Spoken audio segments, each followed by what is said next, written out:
What's the most fattening cake? A wedding cake. Ha! What's the most fattening bike? An e-bike. Just like this thing right here. Now, it's no surprise. EMTBs or electronic mountain bikes or just e-bikes, I mean, they tend to be thick. I mean, thick with 2 C's. They're made to be durable, keep the battery, and you safe. Now, the battery, motor, and extra construction add a lot of weight. I mean, this is a beefy bike. I mean, stock this bike is 57 pounds. 57. That's insane. That is almost 30 pounds heavier than my Intense. So, I mean, that's a lot of bike. It used to be nobody cared how heavy an e-bike was, right? Because most of the weight is in the battery and the motor, and it's going to kind of self-propel. It's going to help get you up there. It doesn't matter what it weighs, right? Sure, it's a little heavy to get in the back of the truck or on your bike rack or whatever, but it's got a motor.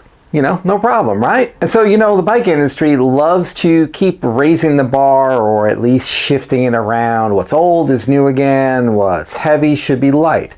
And now we're back to the maybe e-bike should be lighter. You know, battery tech, frame tech, motors, there are things you can do to make a brand new lighter e-bike. But what if you have one of those tanks? What if you have a heavy AF e-bike? I mean, I have one. So we got a big battery.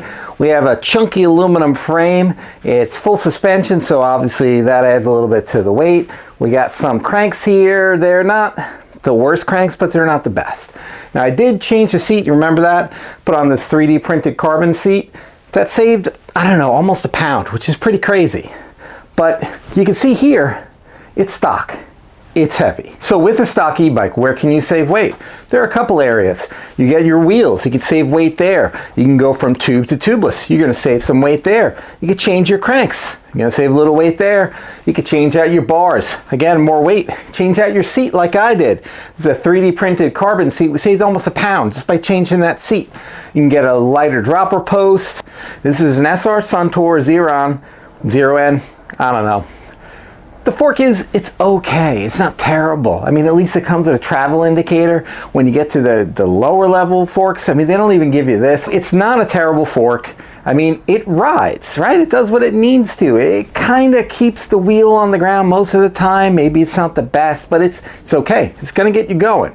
And if you're just going to go out and ride, you don't need to do this. If you don't care about weight, you don't need to do it. If you're okay with, you know, sort of an okay ride quality, who cares? But what if you want to save weight and you want better ride quality? What are you going to do?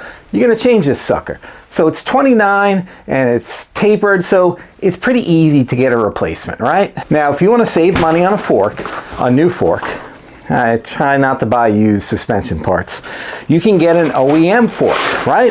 And right now there are a lot of OEM deals, just like this one right here. So this is from Jensen, and we have a Pike. Not bad, right? So this is OEM, which means that it doesn't come with a whole lot of frills, all right? You can see we got a couple of the spacers in there. You see we come with the manual, and we got a sticker, great, but it doesn't come with a box. I mean, it just comes with a plain old box and it's shoved in there. It's not a RockShox box. It's just this. But this was a bargain. I mean, you get an OEM fork, and you're going to save yourself a couple $100, especially if it's last year's model. And I mean, why the hell wouldn't you want to do that, right? Not bad. It's pretty nice. And I got to tell you, and this thing feels pretty light. That's without even cutting down the head tube. I mean, it's pretty nice. So we got debonair. It's black, which is going to match. It's going to look pretty sweet.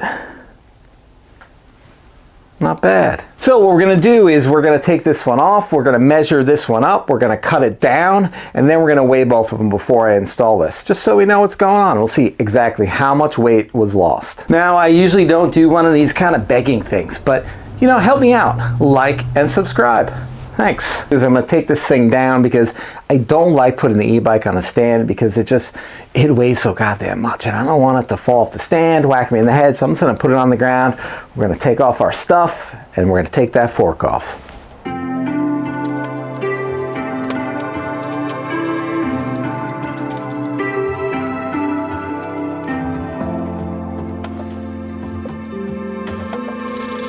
And the RockShox is, there we go. This is 1.82. Oh, well now this is 1.1. 1.81. This chunky boy, 2.33 kilograms. Okay, so you can see the RockShox is a lot lighter. It's like 500 grams lighter, which is not bad. Not only will it perform better, but you know, it's lighter, which is great.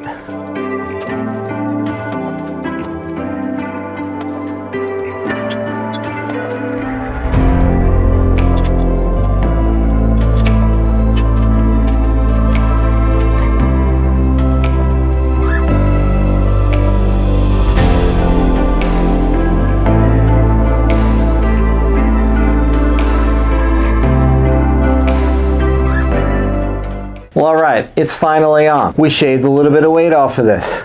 Let's take a look. Well, it's slightly easier to lift. That's good. And here we go. There's our new fork. Looks pretty nice. So we upgraded from the SR Suntour right here to the Pike, RockShox Pike.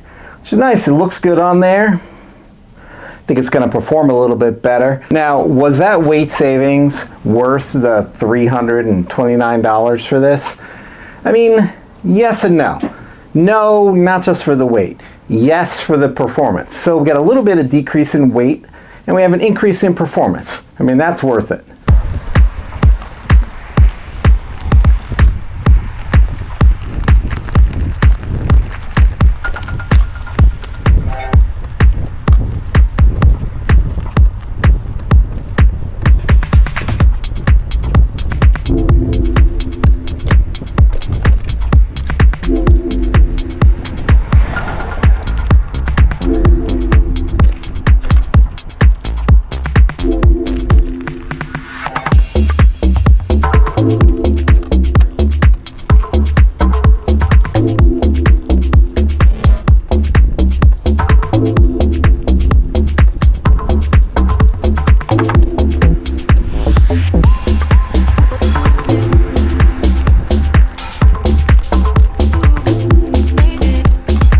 So when you buy a stock bike, when you buy one that's maybe not the top of the line, maybe the one that's in the middle or at the bottom, it's going to come with some parts that are not the best. They're going to work, they're going to get you out on the trail, and you're going to have a good time, but they're not the best. Now aftermarket, you can go ahead, you can get something that is going to be a lot better. And again, if you buy last year's model, OEM, you're going to save a lot of money. What's next in order to lighten this up? Well, I think we're probably going to do something with these tube tires. We're going to go tubeless, and I don't know, maybe we'll do something with the wheels. Hey guys, thanks for watching. I'll see you out on the trail.